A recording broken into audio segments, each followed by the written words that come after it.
Khan family نے اپنی ترجیحات کا تعین کر لیا تھا۔ وہ قانونی لوگ تھے اور قانون کے دائرے سے باہر کسی بھی کام کو ہاتھ لگانا مناسب نہیں جانتے تھے۔ انہیں اس بات کا علم تھا کہ اس شہر میں لاکھوں غیر ملکی پاکستانیوں کی حیثیت سے زندگی بسر کر رہے ہیں۔ ان کے لیے چند گھنٹوں کے اندر عذرا کا شناختی کارڈ یا پاسپورٹ حاصل کرنا کوئی مشکل کام نہیں تھا، لیکن وہ ایسا نہیں چاہتے تھے۔ وہ عذرا کو اپنی ذمہ داری سمجھ چکے تھے اور اس ذمہ داری سے کوتاہی نہیں کرنا چاہتے تھے۔ صبح جب وہ بیدار ہوئی تو سورج ابھی بیدار نہیں ہوا تھا۔ یہ اس کی بچپن کی عادت تھی جو سوامی کے آشرم میں آنے کے بعد اور پکی ہو گئی تھی۔ اسے ہر روز الگ صبح اٹھ کر جاپ کرنا پڑتا تھا۔ عذرا تو جانتی تھی کہ اس جاپ کے الفاظ وہ اپنی زبان سے دوسرے بھکتوں کے ساتھ مل کر ضرور دہرایا کرتی تھی، لیکن اس کے دل نے کبھی ان الفاظ کو قبول نہیں کیا تھا۔ اس کے لاشعور میں اس کی ماں کبھی نہیں مری تھی۔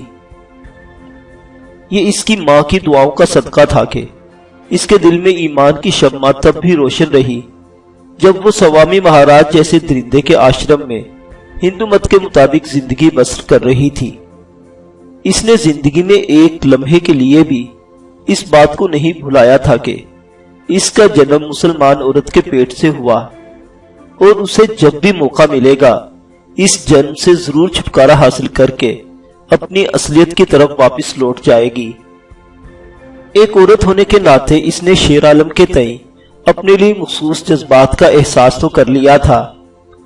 اس نے یہ تو جان لیا تھا کہ شیر عالم کے دل میں اس کے لیے کوئی خاص جگہ ضرور موجود رہی ہے۔ شیر عالم نے ایک مرتبہ اس کا اظہار بھی کر دیا تھا، لیکن یہ اس دور کی بات تھی جب دونوں کو ہی ایک دوسرے کی اصلیت کا علم نہیں تھا۔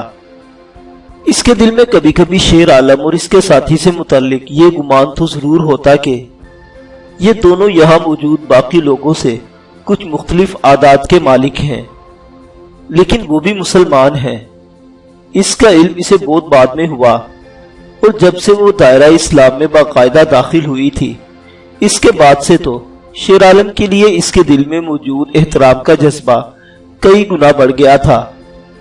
اسے اس بات کا بھی احساس تھا کہ شیر عالم ضرور اس سے شادی کرنا چاہتا ہے، اس لیے تو اس نے عذرا کو اپنے گھر لے جانے کا ارادہ کیا تھا۔ اور دوسری طرف بشیر کتنا عظیم انسان تھا وہ بھی۔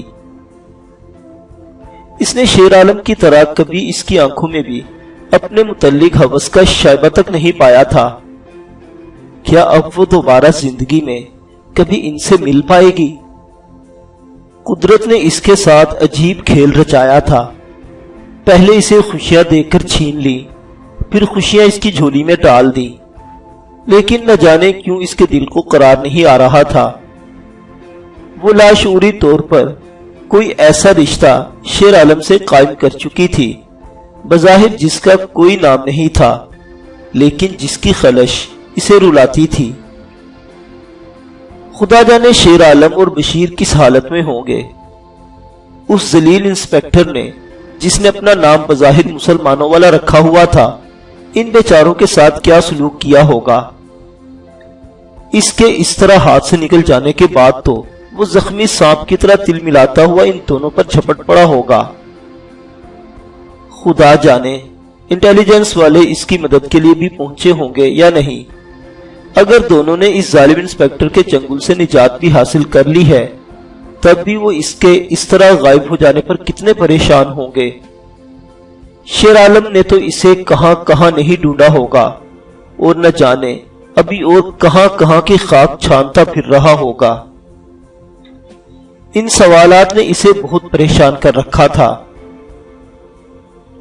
اسے اور تو کچھ نہ سوجھا۔ اپنا دھیان لگانے کے لیے اس نے یوگا کی وہ ورزشیں ضرور شروع کر دی جن سے واقعی جسم اور ذہن سے بوجھ ہٹ جایا کرتا تھا۔ جب بیرسٹر انور خان اس کے کمرے کا کھلا دروازہ دیکھ کر اندر داخل ہوئے تو وہ یوگا کی ایک مشکل آسن لگائے بیٹھی تھی۔ وہ اپنے دھیان میں اتنی مگن تھی کہ بیرسٹر انور خان کے کمرے میں آنے سے بھی باخبر نہ ہو سکی، جو ایک کونے میں اس کی پشت پر کھڑے بڑے انہماک سے ان کی عجیب و غریب حرکات کا جائزہ لے رہے تھے۔ جب آسن بدلنے کے لیے اس نے گردن گھمائی تو انور خان کو اس طرح انہماک سے اپنی طرف متوجہ دیکھ کر ایک لمحے کے لیے تو وہ گڑبڑا کر ہی رہ گئی۔ السلام علیکم۔ اس کے منہ سے دو الفاظ اس طرح ادا ہوئے جیسے کسی نے اس کی چوری پکڑ لی ہو۔ وعلیکم السلام۔ ونڈرفل، شاندار۔ بیرسٹر انور خان نے اس کے کمال فن پر داد دیتے ہوئے کہا، دراصل مجھے بچپن سے عادت ہے نا۔ ارے عذرا بی بی، آپ نے کوئی غلط کام نہیں کیا؟ کمال ہے بھائی، میں تو حیران رہ گیا ہوں۔ اب مجھے ہی سب سے پہلے آپ کی شاگردی اختیار کرنا ہوگی۔ بھائی اس ماڈرن زمانے میں بھلا کون ایسا بدقسمت ہوگا جسے اپنا جسم متوازن رکھنے کا شوق نہ رہا ہو، اور آپ تو اس فن کی استاد دکھائی دیتی ہیں۔ عذرا کو ابھی تک سمجھ نہیں آ رہی تھی کہ انور خان اسے داد دے رہا ہے یا اس کا تمسخر اڑا رہا ہے۔ پھر اسے احساس ہو گیا کہ وہ واقعی سیریس تھا، اور جو اس کے دل میں بات تھی وہی کہہ رہا تھا۔ میں آپ کو ناشتے کے لیے بلانے آیا تھا، انور خان نے اسے اپنی آمد سے مطلع کرتے ہوئے کہا۔ آپ جلدی سے نیچے آ جائیے، پھر ہمیں اکٹھے ہی آفس جانا ہوگا۔ آپ کے کچھ قانونی کاغذات تیار کرنے ہیں۔ جی بہتر، گیتا نجلی نے مختصر جواب دیا اور انور خان باہر آ گیا۔ تھوڑی دیر بعد وہ سب لوگ ناشتے کی میز پر موجود تھے۔ گیتا نجلی کو ان لوگوں نے عذرا کے نام ہی سے پکارا تھا، اور قانونی دستاویزات میں بھی اسے عذرا خان بنا دیا۔ اس کی سرپرستی کی ذمہ داری قانونی طور پر جسٹس خان نے قبول کی تھی۔ انور خان کے ساتھ کار میں سفر کرتے ہوئے عذرا خان نے اندازہ کر لیا تھا کہ یہ لوگ بھی کوئی عام قسم کے شہری نہیں۔ اس کے دفتر میں اس سے ملاقات کرنے والوں کا خاصا رش تھا۔ دوپہر کے بعد جب وہ اپنے روزمرہ کے معمولات سے فارغ ہوا تو ایک کورٹ میں عذرا خان کے ساتھ لے جا کر اس نے عذرا خان کا بیان قلمبند کروایا اور ذاتی ضمانت پر عدالت سے اسے اپنے ساتھ رکھنے کی قانونی اجازت لے لی تھی۔ مطمئن رہنا، میں ہر ممکن کوشش کروں گا کہ شیر عالم اور بشیر کو تلاش کرنے کی اخبارات میں اشتہار دوں گا۔ افسوس تمہیں کسی جگہ کا نام یاد نہیں، ورنہ ہمارا مسئلہ حل ہو جاتا۔ بہرحال پنجاب کے اخبارات میں بھی اشتہار شائع کرا دوں گا۔ ممکن ہے وہ اشتہار ان لوگوں کی نظروں سے گزرے اور وہ تمہارے ساتھ رابطہ قائم کریں۔ انور خان نے نہ جانے کیوں اسے گاڑی میں بیٹھتے یہ بات کہہ دی۔ خدا کے لیے ایسا ہرگز نہ کیجیے گا، عذرا خان نے سہم کر جواب دیا۔ میں سمجھا نہیں بھائی، اور کیا طریقہ ہو سکتا ہے تمہاری ملاقات کا؟ انور خان نے حیرانی سے پوچھا۔ دیکھیے، میرے لیے بہت مشکلات پیدا ہو جائیں گی۔ آپ نہیں جانتے جس آدمی کے چنگل سے بچ کر میں یہاں تک پہنچ گئی ہوں اس کے ہاتھ کتنے لمبے ہیں۔ وہ خاموش نہیں بیٹھا ہوگا، اس نے میری تلاش میں زمین آسمان ایک کر دیا ہوگا۔ اس کے کارندے سرحد کے پار بھی ہیں اور اس طرف بھی موجود ہیں، اور یہ لوگ سوامی مہاراج کے لیے کچھ بھی کر سکتے ہیں، کچھ بھی۔ اور پھر وہ انسپیکٹر بھی تو بہت ظالم ہے۔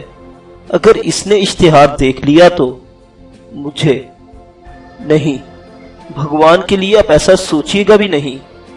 اگر آپ نے مجھے نئی زندگی دی ہے تو اب مجھے جینے کا حق بھی دیجیے۔ آخری بات اس نے بھرائی ہوئی آواز میں کہی تھی۔ ارے آپ تو پریشان ہو گئی۔ میں نے تو چلو خیر چھوڑو اس بات کو، اگر قسمت میں ہوا تو تمہاری ملاقات ان لوگوں سے ہو جائے گی۔ واقعی تصویر کے اس پہلو پر میری نظر نہیں گئی تھی۔ انور خان کو یوں لگا جیسے اس نے یہ بات کہہ کر اسے پریشان کر دیا ہو۔ گیتا نجلی نے یہ بات یوں ہی نہیں کہہ دی تھی۔ گیانی مہاراج کے لیے مدن لال کی موت اور گیتا نجلی کا غائب ہو جانا اسے پاگل کر دینے کے لیے کافی تھا۔ سوامی کی شخصیت تہ در تہ پراسرار تھی، اس کے کتنے روپ تھے کوئی نہیں جانتا تھا۔ وہ ایک ہی وقت میں گیانی تھا، آشرم چلا رہا تھا۔ اس کے حلقہ خاص کو علم تھا کہ وہ بہت بڑا اسمگلر ہے اور دنیا بھر کے جرائم پیشہ لوگوں سے اس کا گہرا رابطہ تھا، لیکن اس کی ایک حیثیت کا علم سوائے سوامی مہاراج کے اور کسی کو نہیں تھا۔ کسی کے وہم و گمان میں بھی یہ بات نہیں آ سکتی تھی کہ سوامی مہاراج بھارتی انٹیلیجنس را کا ایک سرکردہ آفیسر ہے۔ را نے سوامی مہاراج کی آڑ میں جرائم، سمگلنگ اور عورت فروشی کا ایک جال بچھا رکھا تھا۔ اصل میں اس کی شخصیت کے گرد اگر اتنے اسرار اکٹھے کر دیے تھے کہ اب اس کی اصلیت بالکل دب کر رہ گئی تھی۔ اس سے متعلق دو ہی اندازے قائم کیے جا سکتے تھے، ایک تو یہ کہ وہ کوئی بہت بڑی مہاتما شخصیت ہے اور سوامی ہے، دوسرا اندازہ زیادہ سے زیادہ یہی لگایا جا سکتا تھا کہ وہ اصل میں ایک جرائم پیشہ شخص ہے جس نے اپنے جرائم کی پردہ پوشی کے لیے سوامی مہاراج کا لبادہ اوڑھ رکھا ہے۔ اس کے جرائم کی فہرست بڑی طویل ہو سکتی تھی اور اس سے متعلق کچھ بھی بتایا جا سکتا تھا، لیکن اس طرف تو کسی کا خیال ہی نہیں جاتا تھا کہ وہ بھارتی انٹیلیجنس کا ایک زیرک افسر ہے جس نے بڑی کامیابی سے یہ جال بچھا رکھا ہے۔ جرائم اور بھکتی کی آڑ میں راہ بڑی کامیابی سے اپنا دھندا چلا رہی تھی۔ بشیر اور شیر عالم کی یہ خوش قسمتی تھی کہ سوامی مہاراج کو ان کے پاکستانی یا مسلمان ہونے کا شک نہیں گزرا تھا۔ اس کے نزدیک یہ دونوں صرف سمگلر تھے اور ان کا آنا جانا پاکستانی علاقے میں لگا رہتا تھا۔ اس نے بشیر اور شیر عالم کو سمگلنگ کے چکر میں ہی پاکستانی سرحد میں داخل نہیں کیا تھا، بلکہ وہ راہ کے ایک طویل المیعاد منصوبے پر عمل پیرا ہونے جا رہا تھا۔ جن علاقوں سے ان دونوں نے اپنی شناسائی کا دعویٰ کیا تھا وہاں سے راہ کو نئے ملازم بھرتی کرنے تھے۔ بھارتی انٹیلیجنس چاہتی تھی کہ اس علاقے سے اپنے لیے کچھ پاکستانی ایجنٹ تلاش کرے اور اس کے لیے وہ بڑا شاندار طریقہ استعمال کرتے تھے۔